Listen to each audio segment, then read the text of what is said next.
Greetings ladies and gentlemen, boys and girls. Welcome to Aveddy's Game Room.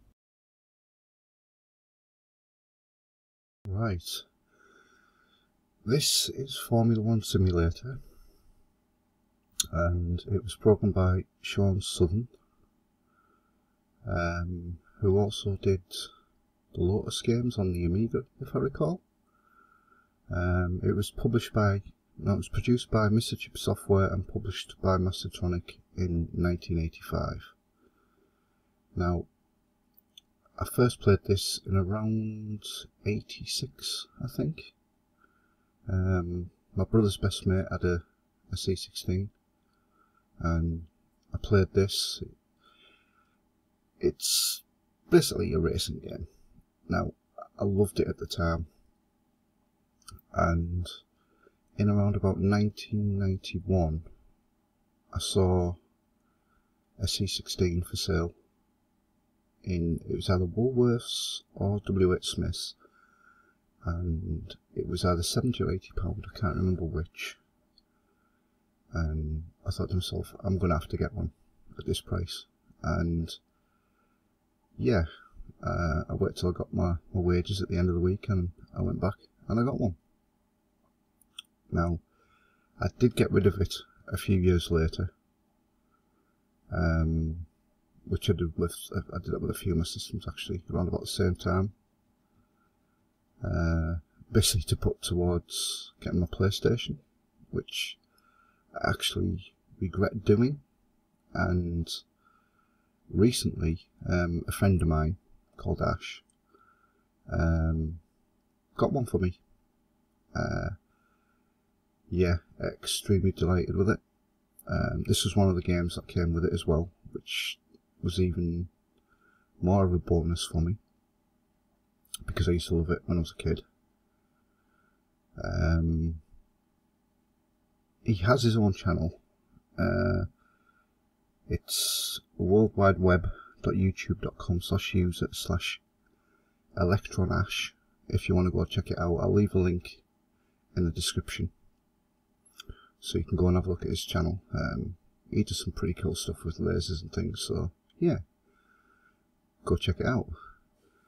Now, right, just before she gets started,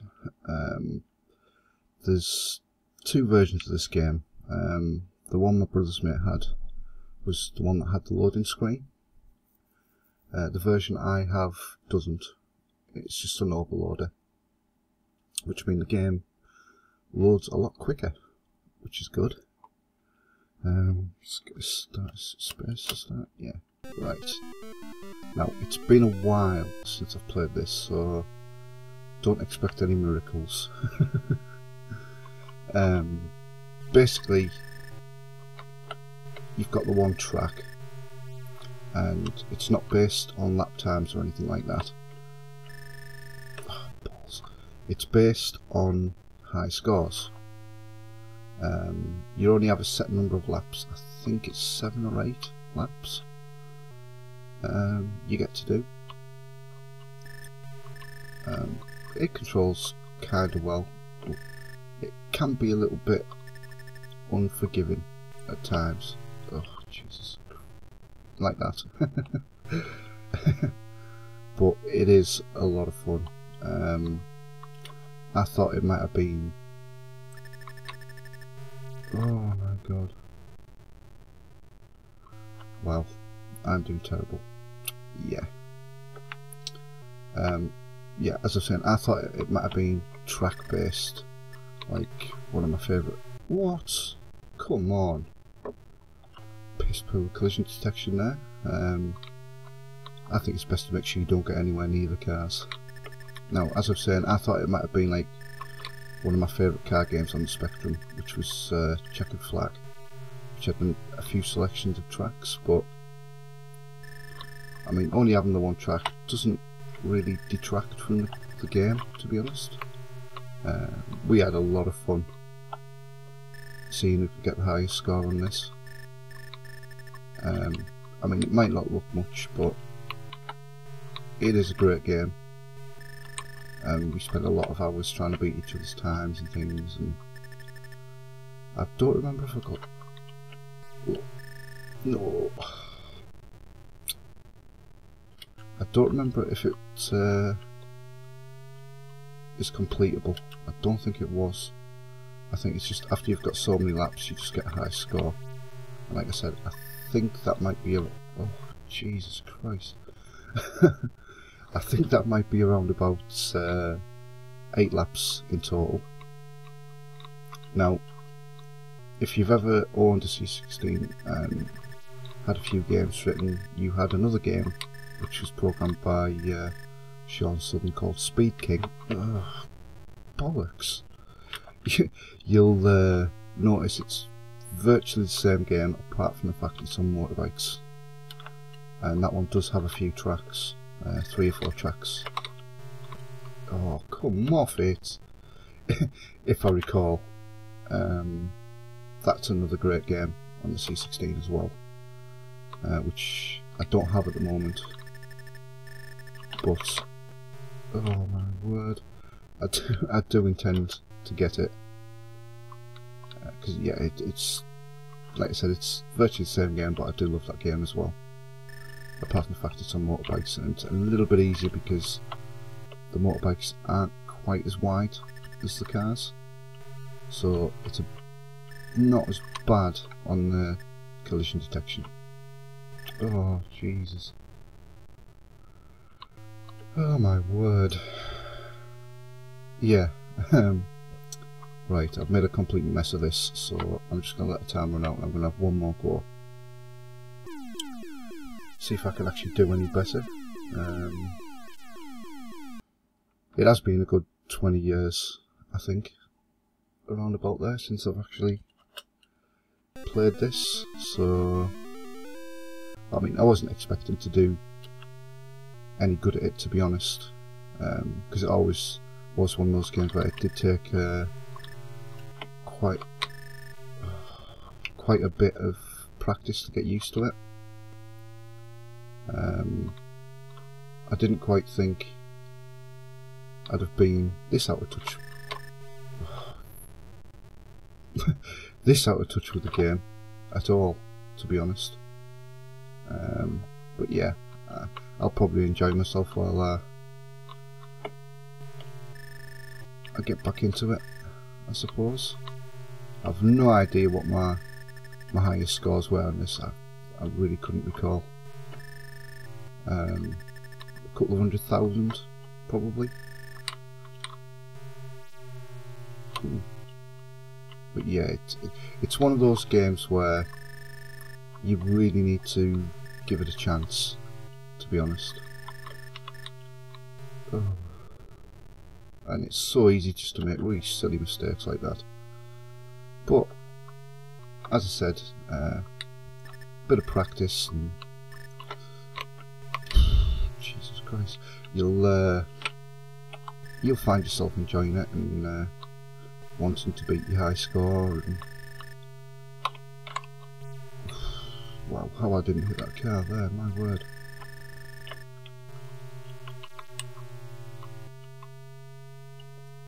Ooh.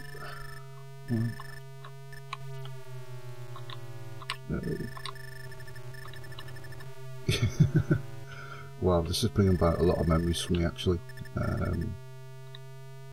Yeah, I'm a bit overcome with nostalgia at the moment, to be honest. I assume that'll probably wear off within a couple of weeks, I'd imagine, once I give it a bit more practice, get a little better at it. Ooh. And I actually thought I was starting to do well there. Oh well. Yeah, it is a great little game. As I said earlier, I think he went on to do the Lotus games on the Amiga. Oh no, which I also loved as well. I've not actually covered any of the Lotus games on my channel yet, but I do intend to at some point. Now, yeah, it can be a little bit infuriating, Yeah, you'll get past that, I imagine, once you start getting a bit better at it. Unlike me, I'm making a complete mess of it.